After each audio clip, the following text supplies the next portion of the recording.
한일 양국이 유일하게 맺은 군사협정이 있습니다. 바로 군사정보보호협정 지소미아입니다. 오바마 행정부는 급속히 부상하는 중국을 견제하기 위해 한미일 정보 네트워크를 구축하고자 했고, 이러한 의도로 2016년 11월 23일 한일 간 지소미아가 체결됐습니다. 지소미아의 역사는 30년 전으로 거슬러 올라갑니다. 1989년 노태우 정부는 대북 군사정보 공유의 필요성을 인식하고 일본의 협정 체결을 제안했지만 일본의 무관심으로 협의가 이루어지지 않았습니다. 2012년 이명박 정부는 국무회의에서 비공개 안건으로 지소미아를 상정해 통과시켰지만 야당과 시민단체, 여론이 강하게 반발하면서 협정 서명이 취소됐습니다. 그리고 그로부터 4년 뒤 박근혜 정부는 한일 지소미아를 다시 강행했고 체결까지 마쳤습니다. 과장급 실무회의 2번으로 서명식까지 끝낸 박근혜 정부를 향해 졸속 협상, 매국 협상을 했다는 비판도 쏟아졌습니다. 지소미아 협정에 따르면 한국과 일본은 2급 이하 군사 비밀을 모두 공유하게 돼 있습니다. 유효기간은 1년이고 한일 양측 중 어느 한쪽이라도 만기 90일 전에 파기 의사를 밝히지 않으면 자동으로 재연장됩니다.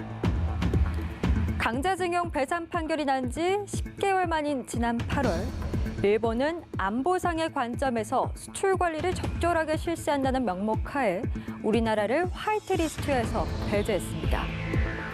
우리 정부는 명확한 근거 없는 안보상의 문제로 대한민국을 화이트리스트에서 배제한 일본과 민감한 군사정보 교류 협정을 지속하는 것은 국익에 부합하지 않는다고 판단해 8월 22일 지소미아 종료를 발표했습니다.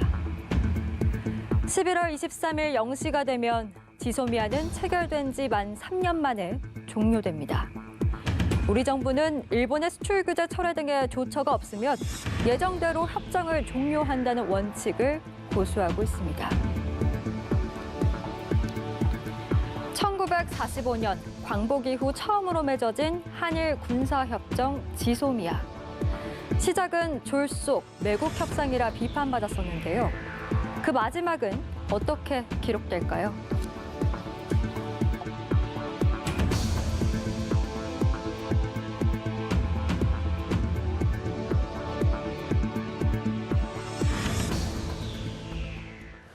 네, 미 국방당국 수뇌부들이 잇따라 한국을 찾고 있습니다. 표면적인 목적은 한미 동맹 강화 이렇게 볼 수 있겠습니다만 실제로는 한일 군사정보보호협정, 즉 지소미아 연장과 방위비 분담금 인상을 압박하기 위한 것이라는 해석이 나오고 있습니다. 네, 미 국무부 수뇌부들이 한꺼번에 서울을 찾는 진짜 이유가 뭔지 신범철 아산정책연구원 통일안보센터장 그리고 정대진 아주대 통일연구소 교수와 함께 자세히 짚어보겠습니다. 어서 오세요. 예, 안녕하십니까. 예, 안녕하세요. 자, 말씀드린 대로 수뇌부 4인방의 방한, 한미 동맹 강화라는 어떤 표면적인 이유 말고도 이 역대급인 압박이다. 이런 해석이 있어서 신 교수께서는 어떻게 보십니까? 역대급 압박입니까? 역대급 압박이죠. 맞습니까? 근데 한국을 찾는 진짜 이유는 압박하러 오는 건 아니고요. 예. 매년 하는 회의가 올해 한국에서 이때 열리도록 합의가 돼 있었던 거죠. 원래 그런 겁니까? 예, 그러니까 합참의장까지 하는 MCM 회의가 있고요. 예. 국방장관 간의 SCM, 한미 연례 안보 협의회라는 회의가 매년 개최돼요. 예. 가을에. 그런데 작년에는 미국에서 개최됐고 올해는 한국에서 개최될 차이인데 예. 그 시기를 조정하는 게 이번 주 말에 이제 아세안 특별장관 회담, 장관들 간의 회담, 국방장관들 간의 회담이 있기 때문에 예. 그걸 오는 기간에 이 시기에 맞춰놨던 거죠. 그런데 또 때마침 예. 이때 지금 안보 현안이 등장을 한 거예요. 예. 방위비 분담과 지소미아 문제. 그러니까 미국이 이것을 계기로 해서 특히 지소미아 같은 경우에는 아직 이제 10일도 남지 않았거든요. 예. 11월 22일까지 우리가 종료 결정을 철회되지 않으면 완전히 종료가 되기 때문에 예. 지금 강도 높은 자유롭게 이야기를 하고 있고 이 뭐 지소미아라는 그 문제 자체가 미국이 사실 한미일 안보 협력을 위해서 적극적으로 추진해 왔던 것이고 예. 앞서 보도되는 건 졸속으로 막 처리한 부분이 있다 한 건데 예. 그것도 왜 그랬겠습니까? 그만큼 미국의 압력이 셌다고 봐요. 그 당시에도. 네. 그래서 이걸 한 건데 미국의 입장에서는 이것을 철회하기 위해서 정말 전례 없는 압박을 하고 있다. 이렇게 미국의 고위층들이 한꺼번에 지소미아 문제를 이야기한 것, 또 한국에 대해서 특정 조치를 하라고 한 건 뭐 찾아보기 힘들 정도입니다. 예. 네, 전례 없는 압박을 했다 이렇게 말씀해 주셨는데 그저께 에이브럼스 한미연합사령관이 이례적으로 좀 기자회견을 열어서 이런 말을 했습니다. 지소미아가 없다면 우리가 그만큼 강하지 않다는 어떤 잘못된 메시지를 보낼 위험이 있다. 이 의미가 좀 지소미아를 만약에 파기를 하게 되면 좀 동맹 관계에도 악영향을 줄 수 있다 이런 경고의 메시지가 담겨 있다 이렇게 봐도 될까요? 이제 우리는 그렇게 읽히니까 이걸 압박으로 지금 느낄 수밖에 없는 네. 것인데 이제 이게 지소미아가 한일 간의 문제다라고 하는 게 지금 정부의 입장이긴 한데 미국 당국자는 미국의 입에서 이게 미국 문제다, 한미일의 문제다라고 하는 걸 얘기를 확실하게 한 것이죠.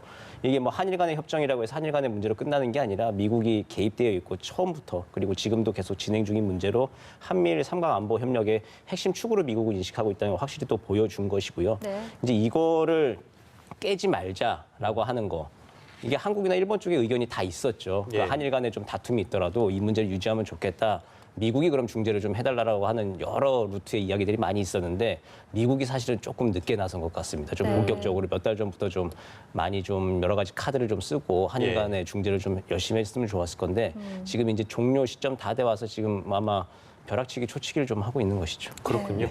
벼락치기 초치기다. 자, 배경을 좀 짚어볼까요? 그러니까 신 교수께서 보시기에는 그러면 미국이 이렇게까지 전방위적으로 어떤 압박을 하는 이유는 무엇일까요? 공적인 이유는 무엇일까요? 뭐 구체적으로 들어가면은 북한의 위협에 대한 한미일 안보 협력, 중국의 잠재적 위협에 대한 한미일 안보 협력을 추진하는 거죠. 예. 이게 미국의 큰 대전략부터 이렇게 좁혀 들어올 수가 있는 거예요. 우리가 흔히 지금 트럼프 대통령의 아시아 태평양 인도양 전략이 뭐 인도 태평양 전략이라고 이야기를 하잖아요. 예. 그것은 큰 흐름도 있지만 워낙 범위가 넓다 보니까 각각의 지역에서 소다자 협력을 추진하고 있어요.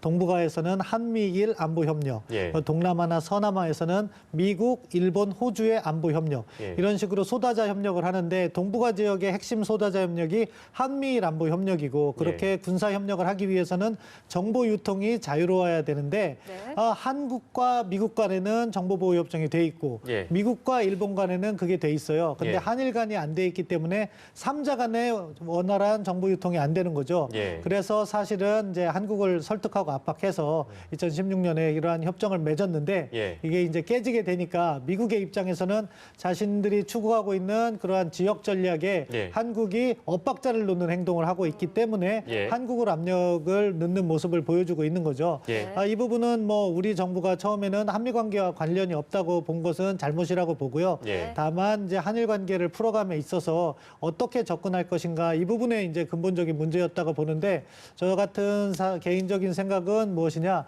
지소미아는 지소미아대로 보고 한일 문제를 갖다가 우리가 더 당당하게 대응하면 미국의 압력의 방향이 지소미아 때문에 한국으로 오는 것이 아니라 백색 국가 지정 체외에 앞서 설명한 그것 때문에 일본을 압박하게 되는 타이밍에서 우리가 예. 조금 성급하게 결정했다.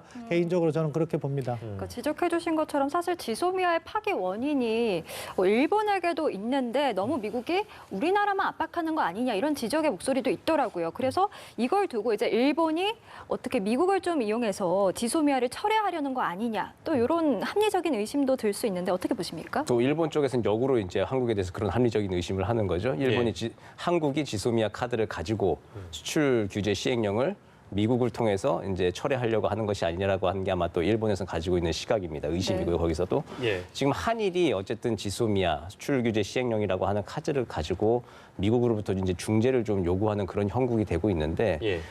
지금 양쪽이 다 한국이나 일본이 다 내려놓을 수가 없는 상황이죠. 우리도 지소미아 종료 선언을 지금 해놨는데 그 선언을 뭐 아무 일 없다는 듯이 폐기하기도 그렇고 예. 일본도 자기네 법령을 고쳐놓은 거예요. 그 법령 고쳐놓은 걸 아무 일 없다는 듯이 또 내려놓을 수도 없는 상황에서 예. 이 양자를 바꾸는 획기적인 진전이 지금 한 8일간에 있지 않으면은 극적인 변화가 있지 않으면 다음 주 22일 오후에 뭐 한일이 양국이 동시에 발표를 한다든지 그런 극적인 변화가 있지 않으면은 예. 지금 현재로서는 아마 좀 어려워 보이는 상황입니다. 이게 아. 벼락치기가 잘 통할지 모르겠습니다. 네. 그렇습니까? 예.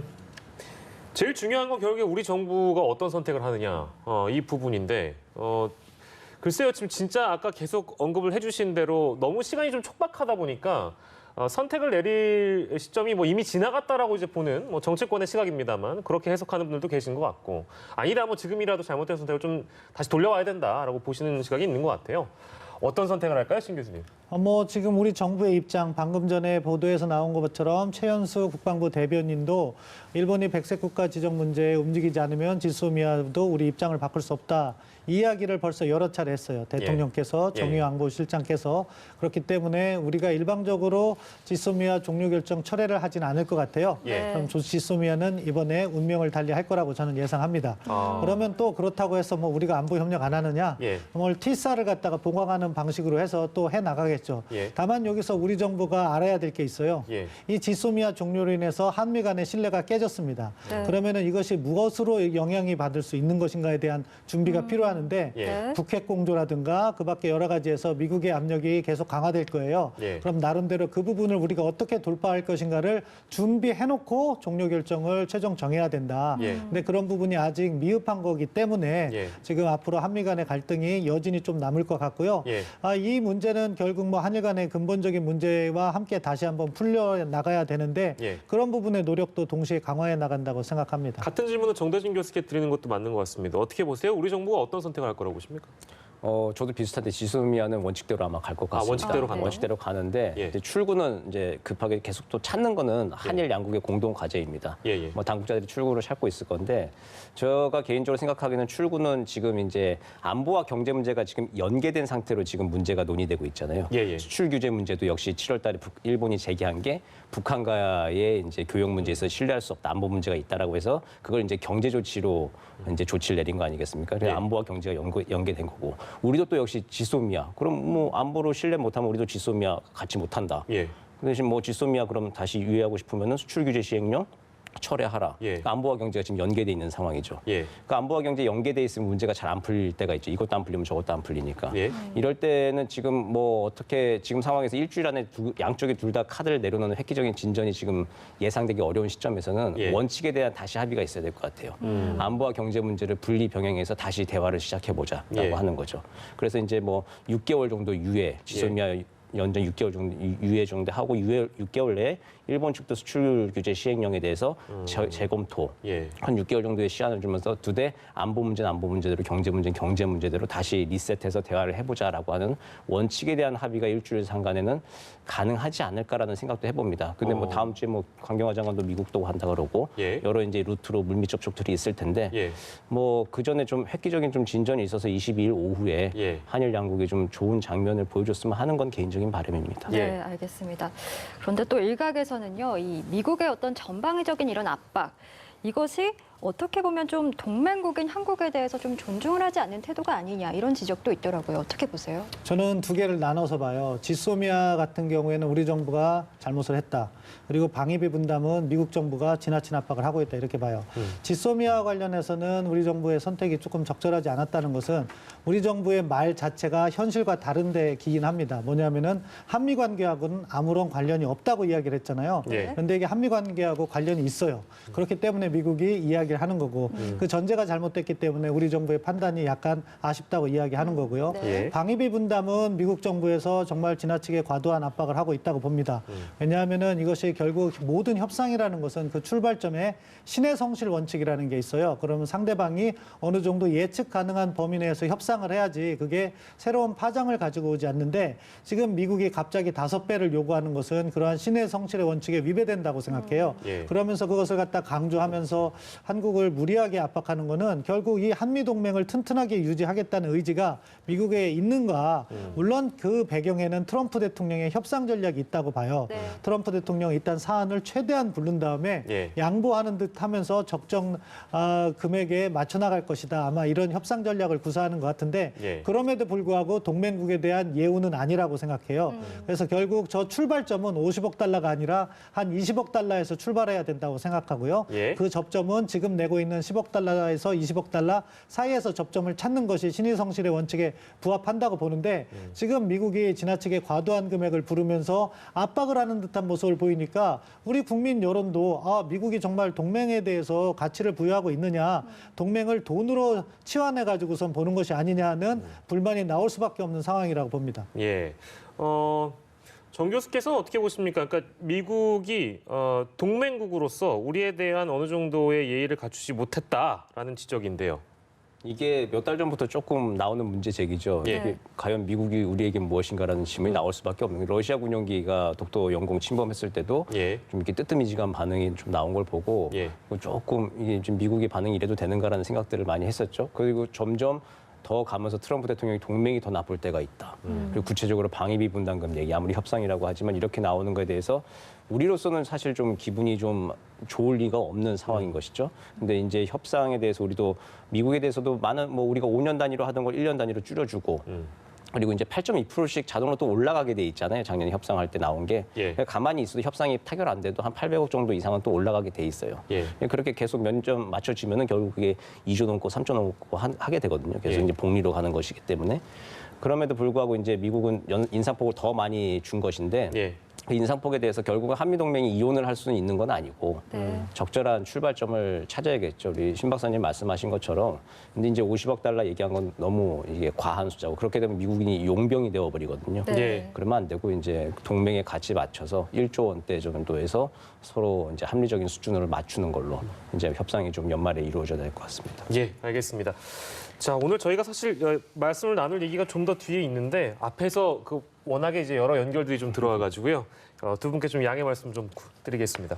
오늘은 두 분과 함께했습니다. 신범철 아산정책연구원 통일안보센터장, 정대진 아주대 통일연구소 교수와 함께 이 내용 짚어봤습니다. 두 분 감사합니다. 감사합니다.